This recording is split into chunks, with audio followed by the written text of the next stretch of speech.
And then I'm gonna get my ugly mug off that screen. There we go. And then maybe I can still be recording myself. Okay. Sure. Whatever. I should probably be. We'll see how this works.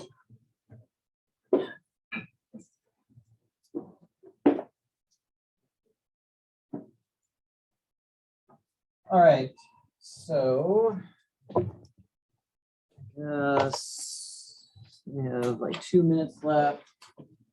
So homework 1 is due tomorrow. And then I'm going to post homework 2 tonight. We can go over some problems. I absolutely think you should go over some questions. Absolutely. And then what else do I want to say about that?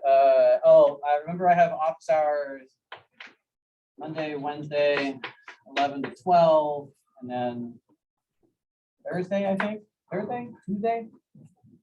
Tuesday, from 2 to 3. And then I have yet to fill in a Friday time, but I'm open to suggestions if people can't make the Monday and Wednesday time. Usually by Friday, people have had a chance to at least start looking at the homework. Although the busiest office hours tend to be on Mondays. What else? Oh, this thing that I did, all this stuff that you're gonna see in today and through the rest of the quarter is linked in the Canvas page under the module section. So a lot of the ideas we're gonna be dealing with in here are easier to do if you visualize them. And as awesome as Desmos is for 2D math, it's terrible at 3D stuff. And so this is like, I'm gonna have all kinds of models posted there. These are free to modify. They're persistent links. So if you modify them on your own and you want to look at your own examples of stuff, you can just modify what I did. And as long as you save the link, you can always go back to it. Okay? So the ideas in here are weird enough. The ideas in here with these functions can be strange enough that it's going to be very useful to be able to visualize what is going on with these functions. Okay. So when it's useful, I'm gonna pull these things up. What else am I gonna say? Okay, so let's start today with any questions that people have about the material here. So let me pull up the book. Okay, so what exercises can I look at?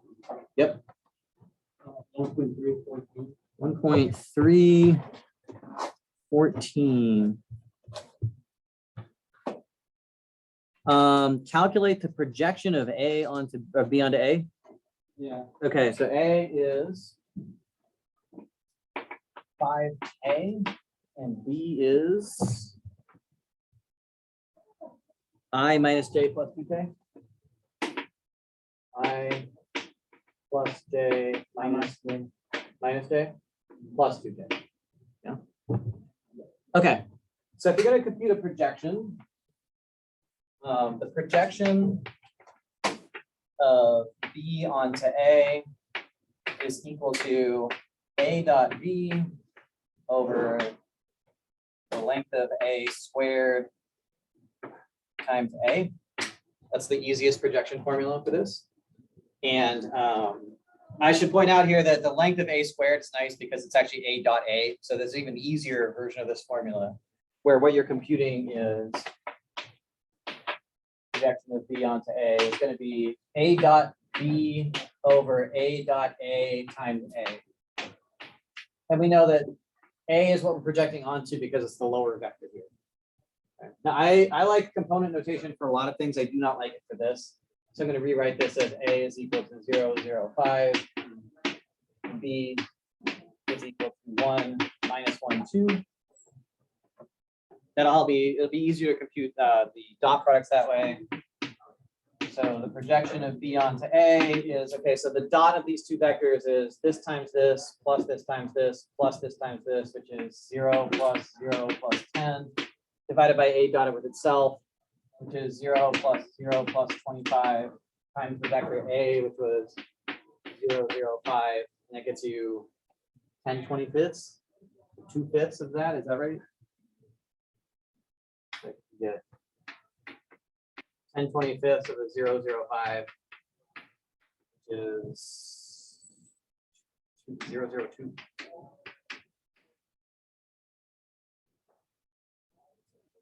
Anything else?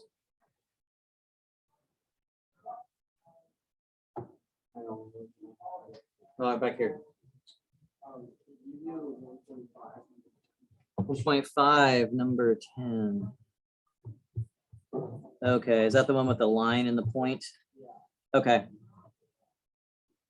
Okay, so for 1.5, number 10.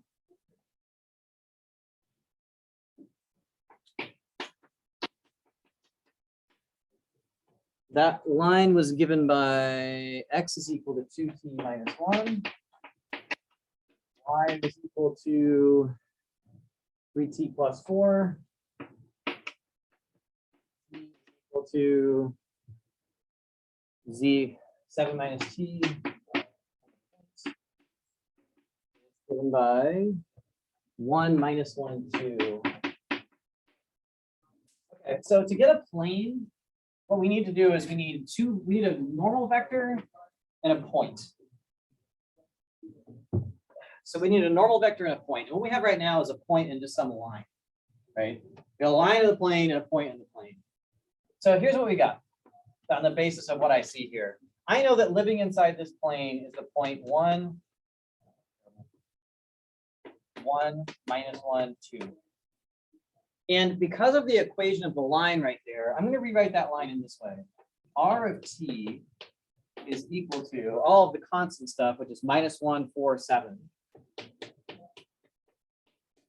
Plus t times this vector that's attached to 2, 3, minus 1.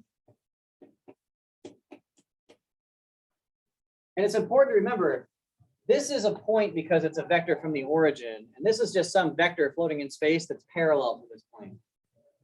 So this vector right here, 2, 3, 1, you should think of as being, I don't know, there's just some vector out here. V1, which is equal to 2, 3, 1, which is parallel to this plane. You could think of 2, 3, 1 as living inside here. 2, 3, minus 1. So we have one vector living inside the plane and one point. And what we need is a normal vector and a point. Yep. It was given to us in the statement of the problem, right? I think you talked down. Oh, wrong point.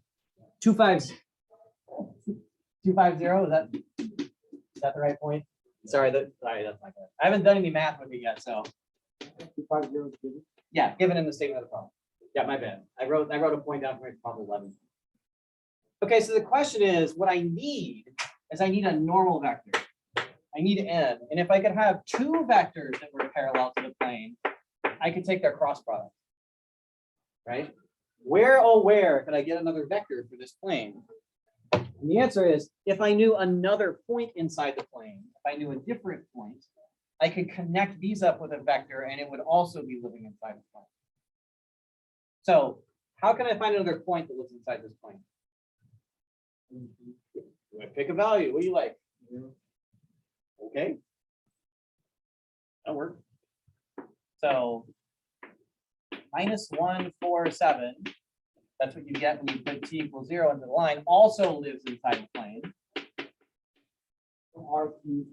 R of t is not the plane. R of t you should think of as a line that runs through this point in this direction. So to draw a more accurate picture, it would look like this. Here's the information that you're given. The line says you have this point minus 1, 4, 7, and then it connects, it runs in the plane. That line is inside the plane. And the direction that line points, this vector right here, is 2, 3, minus 1. That's like the direction vector for that line, is that vector. Then you have this extra point that's floating around that's over here, which was 2, 5, 0. So you've got a point and another point and one vector, but you really need one more vector so you can cross them to make a normal vector. Where am I going to get another vector? I can't get one out of the line because any vector in the line will be parallel to this and the cross product will be 0. I got to get a different vector. Yep. Connect these points together with the displacement vector and you'll get a separate vector that's still in the plane but pointing in a different direction. So what we're going to do is we're going to take the point 2, 5, 0 and find the displacement vector to 1, 4, 7. So our first vector is the direction vector for the line. And our second vector is going to be the displacement that connects this to this, which is 2 to negative 1 is -3, 5 to 4 is -1, 0 to 7 is 7. Now that's still not enough information. I've got two vectors in the plane and point, but I need a normal vector. Where am I going to get that? I got to cross them, right? So now I've got to compute n is equal to the cross product, which is ijk 2, 3, -1, -3, -1, 7. Being careful that I'm only ever crossing vectors and not points, right? These are crosses of vectors, displacement vectors, not points that are living in the plane, but the vectors that connect them. What do you get here? 21 plus, it's 22i and 14 plus 4, so -18j and -2, and then you add 9, so you get 7. I think is what you get out of this particular cross product. If you got a different vector, you should get a multiple of this one. I think is the actually there's all kinds of vectors that are going to point like in different directions from this guy. Did I do it right? 21. Oh, no. There we go. There. Sorry. 21 -1 is 20. Like now, do I have it right? As I'm trying to skip the part where you actually compute this and do it in my head. Why is it 18? It's 18 because you do 14 and then you said 14 -4. 14 plus 4. Okay. Positive. Oh my God. Oh geez. Okay. Oh yes. All right. So yeah, 14 minus +3 is +11, and then you negate it because it's in the middle. Did I at least get the 7 right? -2 plus 9 is 7. Okay, I got that part. Okay, so then your n vector here, normally you would write this in bracket notation. It's okay if you pick a different point, you're going to get a different vector. You get a multiple of this basically, or it's negative, right? You're going to get a vector in the same direction, but with a different magnitude. And so the answer to the question is, okay, now we've got all the pieces. What do we do with them? And the easiest way to write, okay, the laziest possible way to write down the equation of a plane would be to write something like 20 -11, 7, dotted with x -2, y -5, z is equal to 0. That right there is the equation of the plane, the laziest possible way. Although maybe that's too lazy for you. You don't like the dot product in there. So you want the point slope form instead. And so you're going to write 20 times x -2 -11 times y -5 plus 7z. Wait, so the whole point we're trying to do right now is find the normal. The normal will let you get the A, B, and C that you need to write the equation of the plane. Yeah. So these plane finding problems almost always boil down to computing a normal vector. So a lot of these geometry type problems are going to boil down in the end to doing computations that allow us to recover ways to write these as vector equations. Yep. I have a question. Sure. When you find the displacement vector, does Yep. it matter which direction? It does not matter. You can use any point you want in any direction you want, and you're going to get a vector that still sits in the plane. Okay. So you could go this minus this, or this minus this, or pick a different point and do it in either direction. It doesn't matter because all you're looking for is direction. Now, what that will do, if you guys remember from some previously traumatizing class, what the right-hand rule is. Anybody tell me what the right-hand rule says? And if you do that, okay, which one is A?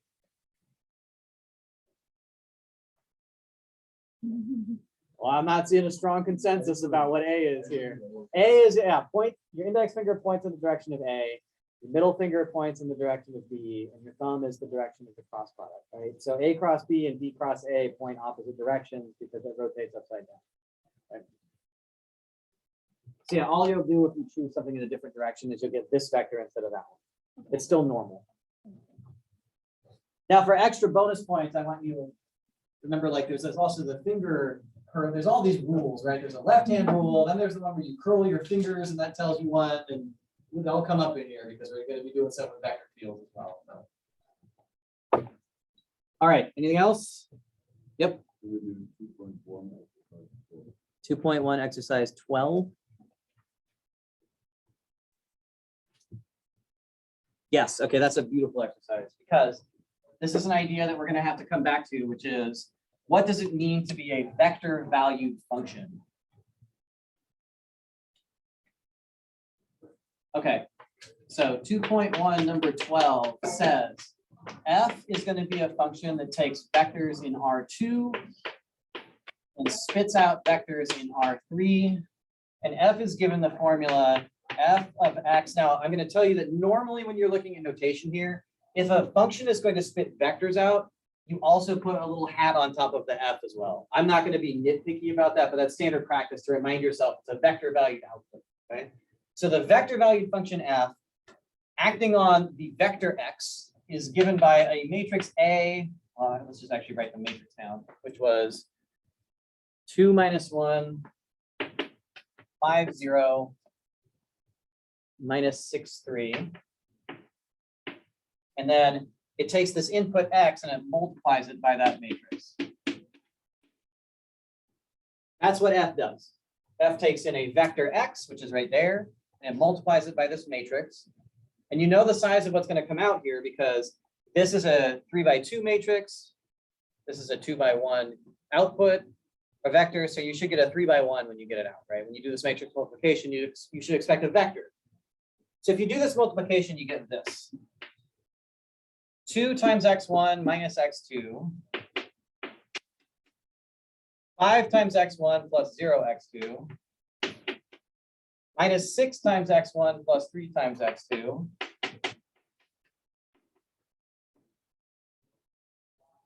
Okay, now the question says, what is the range of f? That's the range of f. It's every vector of this form where x1 and x2 are real numbers. So the most basic way of saying what the range of f is to compute it. Is this a vector in R3? Yes.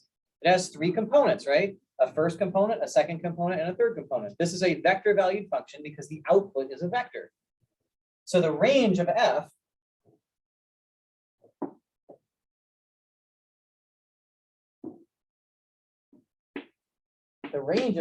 is equal to the set of vectors that look like 2x1 minus x2, 5x1 minus 6x1 plus 3x2, where x1 and x2 are any real number.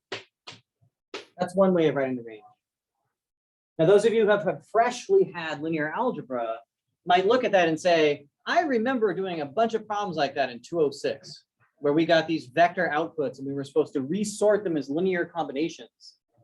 So you might notice that anything that's written like this could also be written like this.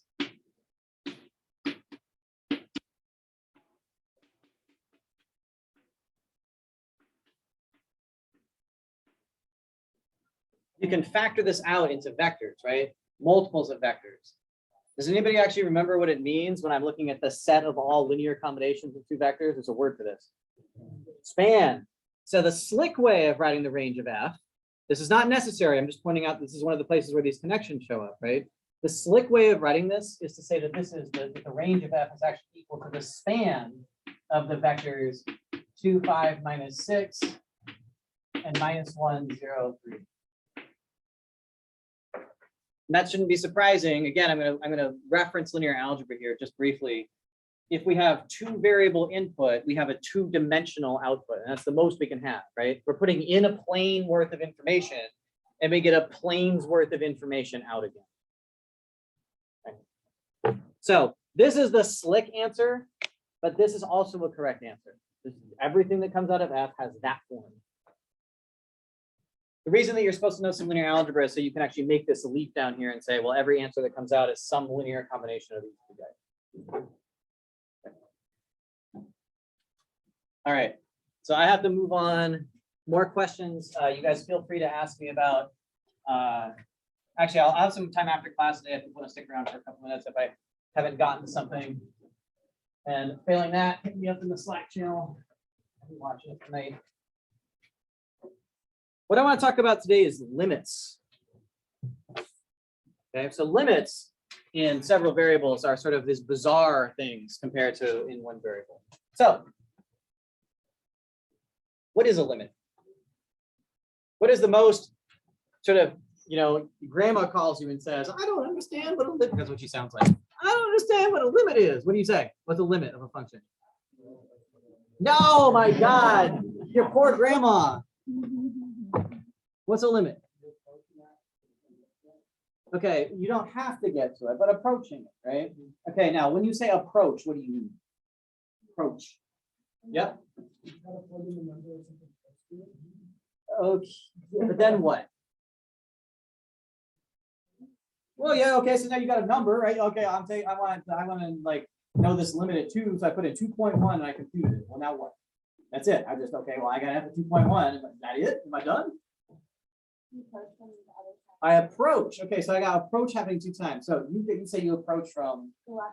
Okay, and so there's 2 different ideas here that are important. The idea of approach and the idea of direction when you're computing a limit, right? So when you're computing a limit in calculus 1, okay, there are people in here who are comfortable with epsilon delta definitions. We're not going to do that, but I will suggest where it's appropriate, what the ideas are. When you're computing a limit of a function, what you're really doing is you're saying, okay, well, I want to know what this function is doing right here at A. And what you say is, okay, well, if you travel along the function from this side, where does it look like the function is headed? And if you come in from this side, where does it look like the function is headed? And if it looks like it's headed to the same place from both sides to some finite number, and that number matches on each side, we say that the function has a limit, right? So the limit exists. The limit as x goes to A of f of x is equal to L if the limit as x goes to A, this is kind of, bonehead way of doing it, but if the limit as you come in from the right-hand side is equal to L, and the limit as you come in from the other side, the left-hand side, is also equal to L. You got to come in, there has to be a value it approaches, and it has to approach the same value from both sides. So there's some ways that this could not happen. For example, actually, here's scenario 1. Does that function have a limit as x goes to A?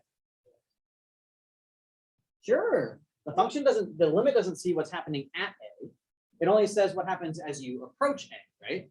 So as you creep in towards this value, it sure looks like you're headed to L from either side. So in this case, the limit as x goes to A of f of x would exist and be L because you're matched up. You look like you made it, right? How about this one?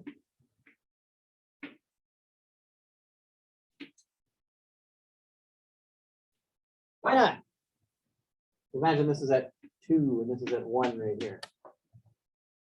Okay, you come in from this side and you look like you're going to 2, right? You're just traveling along this function up. I'm going to 2. That's where my limit is. So my limit must be 2. But if you come in from the other direction and you travel along the graph, it looks like your value is going to be 1. So the limit doesn't exist because the values don't match, right? Now in one variable, that's pretty easy. There's only 2 directions to check. I can come in from the left or I can come in from the right. There's another way limits can fail, including my favorite terrible function of all time. Not really, it's one of my favorite terrible functions. Look at this guy. Let's let that be f of x. And then we'll just define it to be 0 when x is equal to 0.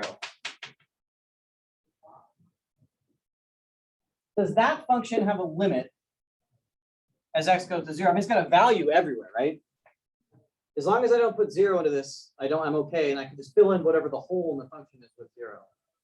This has the fascinating name, the topologist's sine curve is what that's called.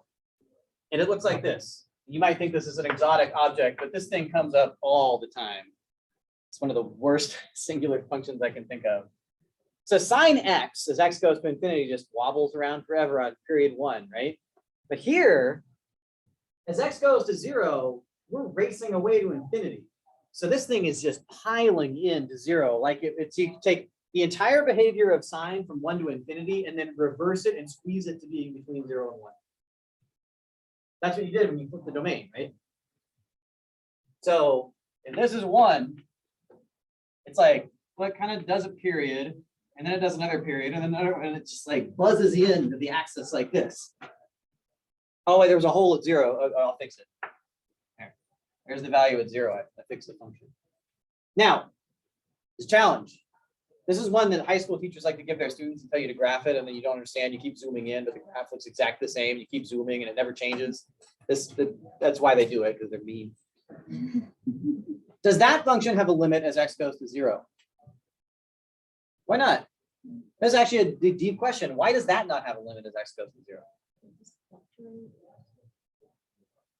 Okay, so actually, if you the way we've defined it, it's actually does this on the other side too. Yep. Because it has to be constantly decreasing or constantly increasing. No, but monotone would be enough to do it. Yep. Well, it has to be like approaching a singular value. Whatever the grade that is, and it's close to this, and then you can- I think probably 1 to -1 because like the Oh, sign yeah. is trapped between 1 and -1. I can pick points approaching 0 on the left side, or all one. Yes. Right side, all -1. Yeah. So the idea is that every point between 1 and -1, the function looks like it has a limit at every single point between 1 and -1. Right? If you took a sequence of points on this curve right here, you could find points at any height you want, and it looks that looks like the limit. Or you could pick this sequence of points on these. I mean, there's an infinite number of these, right? That occur at every height between 1 and -1. And since there's infinite periods crushed in here, there's infinite places where they occur. So that's also what it looks like the limit. Literally every point between -1 and 1 looks like it's a limit of this function as x goes to 0. And limits have to be unique if they exist. Yep. It's like a brick. It's like a brick of static when it piles into the axis like this. Yeah. Yep. What if it fluctuates like that, but it decreases the height? Oh, okay. Okay. So this is sort of outside the scope of the class, but I will point out that a beautiful modification of this is exactly what you suggested, which is if you look at the function x times the sine of 1 over x, now you get that same function, but it's trapped between the lines y equals x and y equals -x. And so you get this control. This is a typical engineering idea, right? It's that you've got some wildly oscillating behavior and you want to damp it down. So you crush it with something where you don't kill the oscillation, but now it's trapped. So that function is still awful at 0, but at least it has a limit. And in fact, I'll point out that by putting increasing powers of x in it, you can make this function be differentiable to any order you want, but no more. It's a really excellent counterexample type function. Okay, so these are terrible. Okay. So, but this is the other way limits fail. Limits fail because they don't match or they're just not defined in any meaningful way, right? Multi-value. Okay, now in one variable, we're looking at a situation where all we have to check is this stuff happening in 2 directions. In several variables, the situation is quite a bit weirder. So I'm going to give an example of a function. An example, f of x and y equal to x squared minus y squared over x squared plus y squared. That is a perfectly reasonable function. In fact, as long as we stay away from 0, this function is perfectly well defined, right? Or this is going to be defined on R2 without the point 0, 0. Okay, now the issue with functions like this is, what is even, so that we've already identified there's a problem with the domain, right? There's this domain problem where I can't divide by 0, but that happens all the time in functions of one variable. What do we do? Well, if you approach this thing, just imagine that we're just going to figure out what approach means. If I'm going to approach 0, 0, how many directions do I have to approach it from?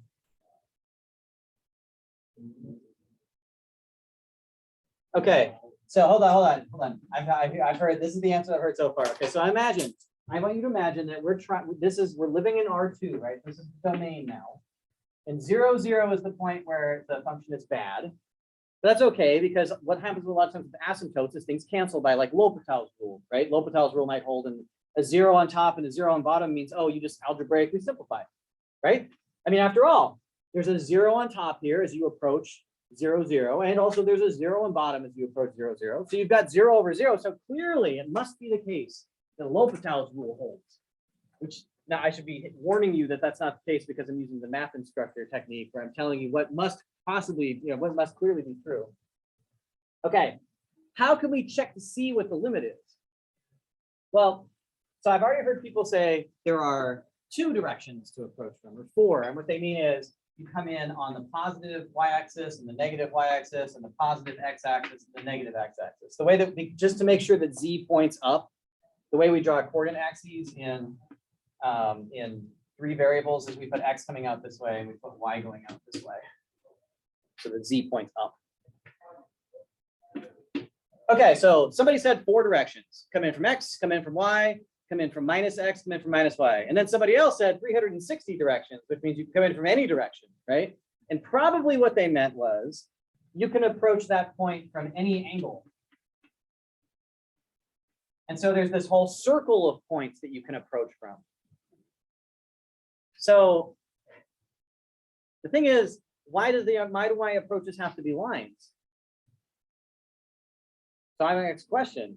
Do you think that just because I have a limit as I approach on every possible line into the 0 point of a function, does it necessarily follow that if that function looks like it has a limit on every line that comes in, does that mean the function has a limit? That's a serious question. I mean, there's a real issue here, which is, you can imagine, you've got some singular point for a function, and you approach it from any possible line into the function. Does the limit exist?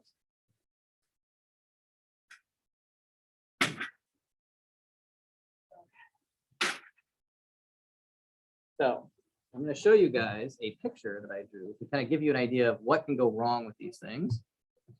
So first off, let me get this in the Zoom. So I'm going to share my screen if I can do this. Oh my God, it's not going to work. Maybe.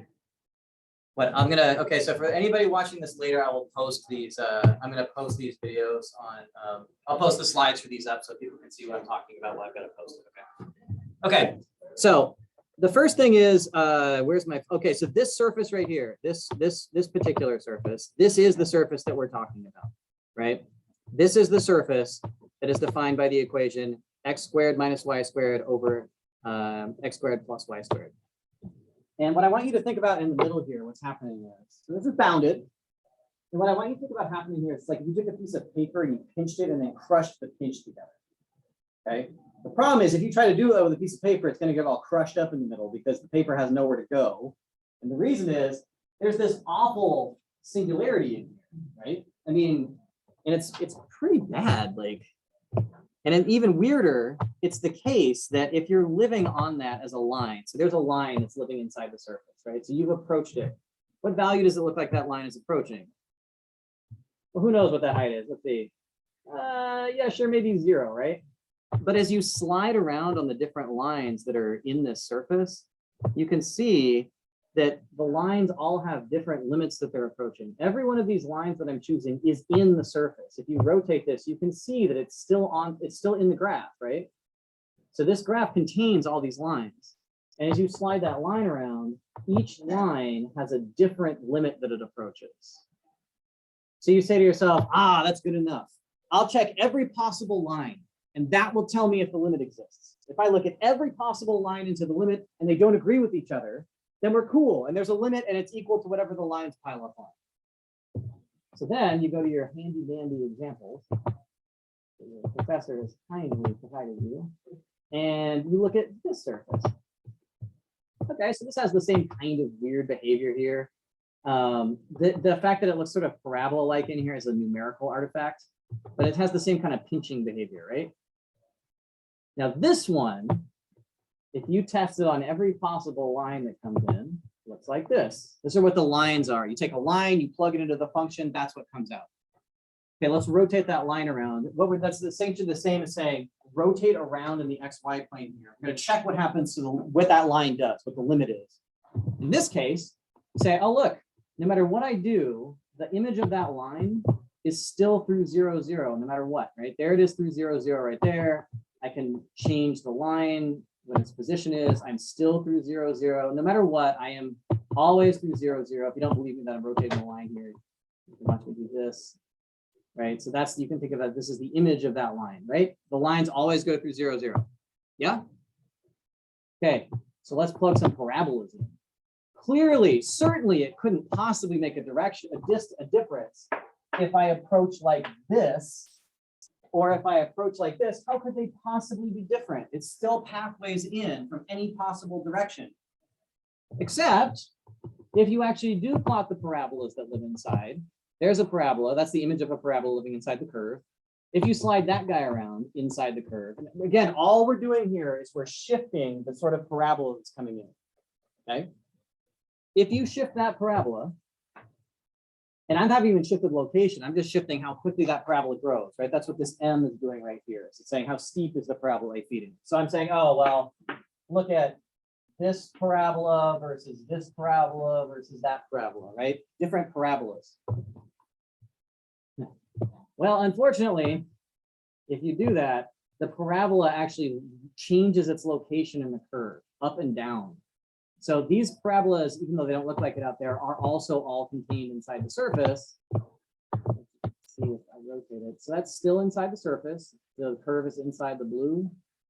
But as you flip it, like we're going to need something stronger here because every one of these parabolas is contained inside the surface, but they have a continuum of limits varying between -1/2 and 1/2.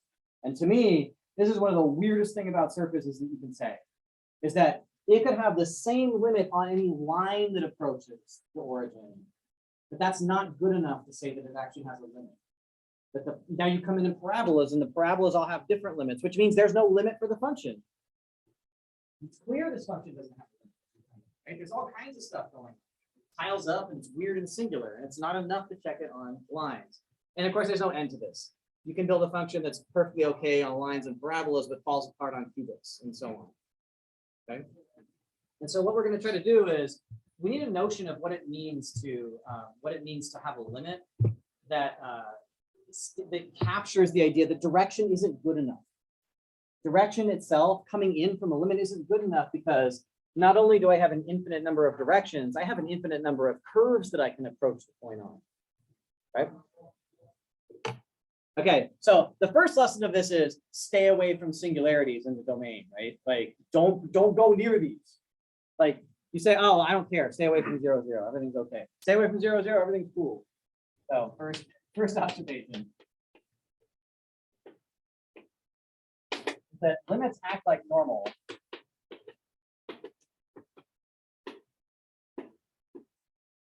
Away from singular points. Singularities. And by singularities, I mean places where you divide by 0. Okay, now there's another problem here, though. Because the way that singular points behave, I mean, so you guys have seen lots of functions in calculus. What happens when you divide by 0 in a function? What shows up in a graph, typically, if you divide by 0? You get an asymptote, right?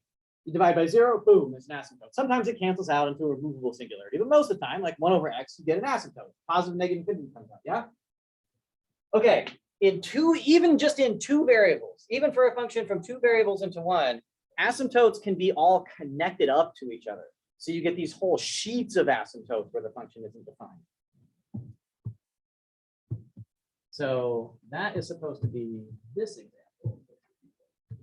Again, I encourage you to get in here and play with this stuff. I'm going to show you the math that's used to generate these a little bit later. Okay, so this weirdness is 1 quadrant worth. That's 1 quadrant worth of the function x squared plus y squared. Oh, I've just taken that function and flipped it upside down. So now we're looking at f of x and y is equal to x squared plus y squared over x squared minus y squared. So where is that function not defined? Well, yeah, anywhere x squared minus y squared is equal to 0, right? So this has, I guess we'll call them asymptotes, even though they're kind of not really.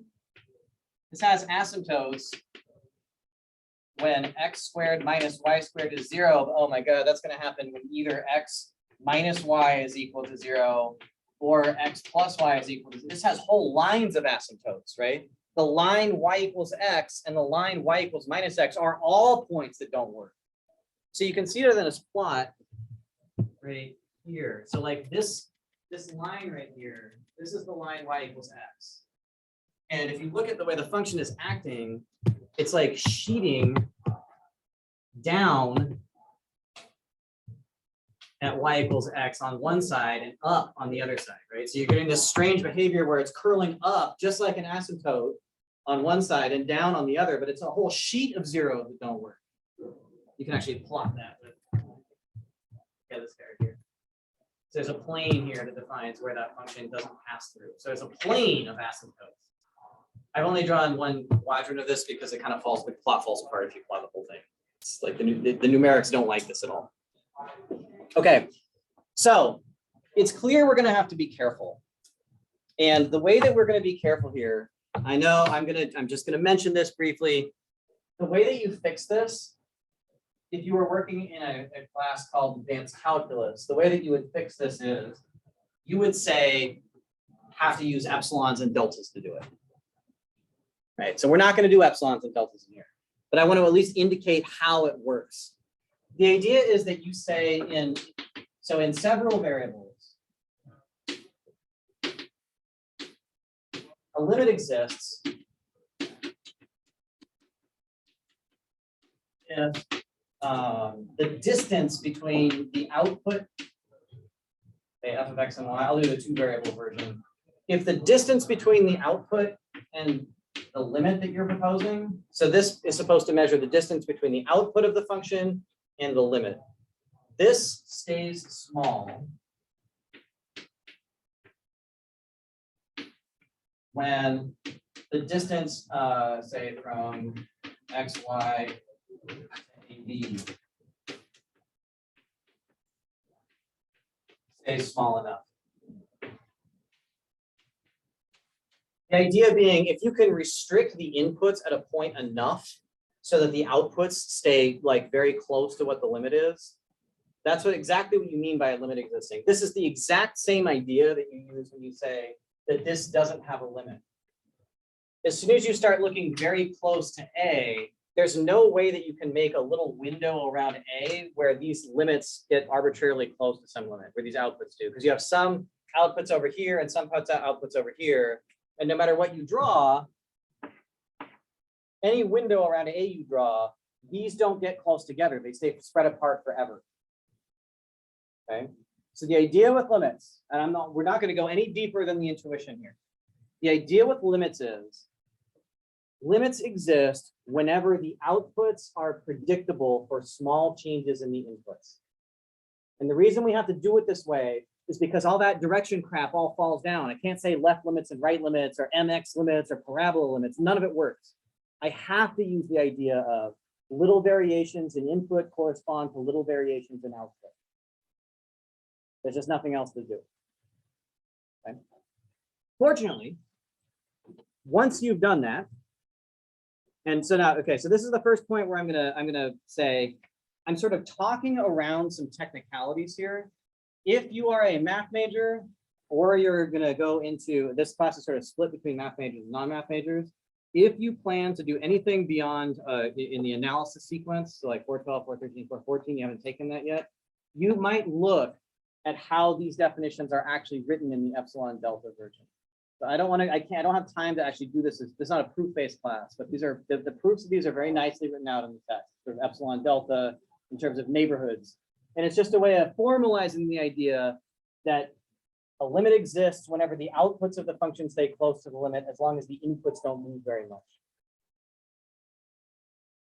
Which is clearly not the case here, right? There can't be a limit at any point here because little changes in the output will send you shooting off to the thing. Okay. So what do we know about taking limits in several variables? Fortunately, it turns out you just do it like you do with one variable calculus, just with more pieces. So the first observation is stay away from asymptotes because they're terrible. So that you got to be careful about the way you define functions. And the second observation is that up to notation, the rules are the rules you already know. The rules are the rules that you already know. So, first rule. Here's the first theorem. If a limit exists, it is unique. It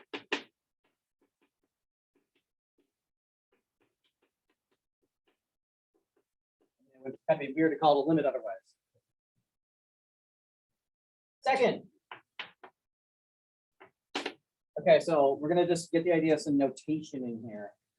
So we're going to assume some different kinds of functions. F and G are going to be functions that take a domain X living in Rn into Rm. So these are vector value functions. They take in vectors, they produce vectors. F and G will take a domain X living in Rn into R. So these are called vector value. These guys are called scalar valued.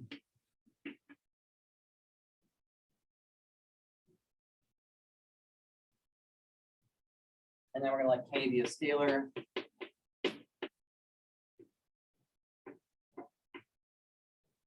Unfortunately, even though we have to write this beefy notation, as long as we stay away from places where functions are bad, the limits act exactly the way we want them to. So just imagine for the following that we're going to assume the limits as X goes to a vector A of F is L. So again, when I say the limit as X goes to A, I mean, I'm thinking about a ball of inputs that's shrinking to A, not directions that are coming in, but a ball of inputs that are getting smaller and smaller toward A. And as the ball of inputs comes in, the outputs look like they're consistent. So we can avoid crap like my terrible example up here.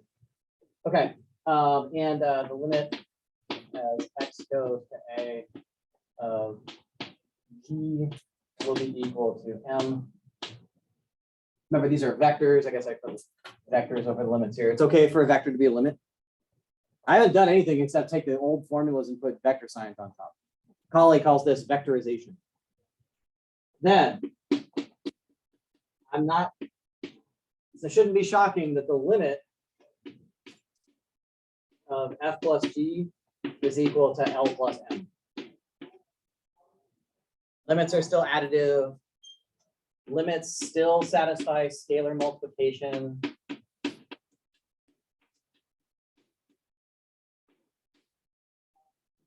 Vector valued functions exactly the way you want them to. Now, it doesn't make any sense to multiply vector valued functions together or to divide them, which is why we're going to leave those rules away, right? So you can't multiply or divide vector valued functions because we have no meaningful notion of multiplication or division of vectors. For the scalar valued functions, we get out the regular old rules. They just work. So F plus G is equal to L plus M. Be careful here, the limit of F plus G is L plus M as X goes to A. And the limit of KF is equal to KL.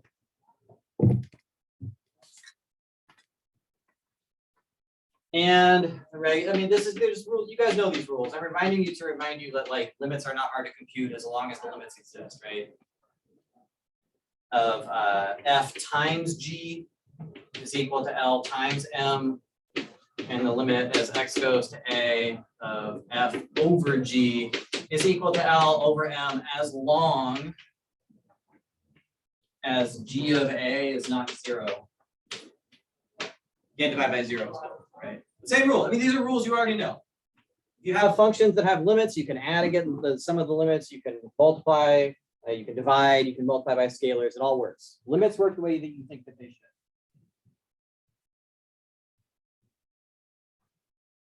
So if we have our same awful function, like our same atrocious function that we've already been working with, and we actually compute a limit away from a place where the function is bad, limits as X goes to 1, 1 of F of X and Y, so the limit as X goes to 1, 1 of X squared minus Y squared over X squared plus Y squared, say for this F. As long as you're putting in a point in the domain, You're not dividing by 0, just put it in. I know it's sort of like kind of lame. You'd be using calculus 1, like AP calculus strategies, which is just plug it in. If a number comes out, you're golden, right? But it kind of just works this way as long as you stay away from bad spots. 1 squared minus 1 squared over 1 squared plus 1 squared is 0. Just regular old plugging in to find limits.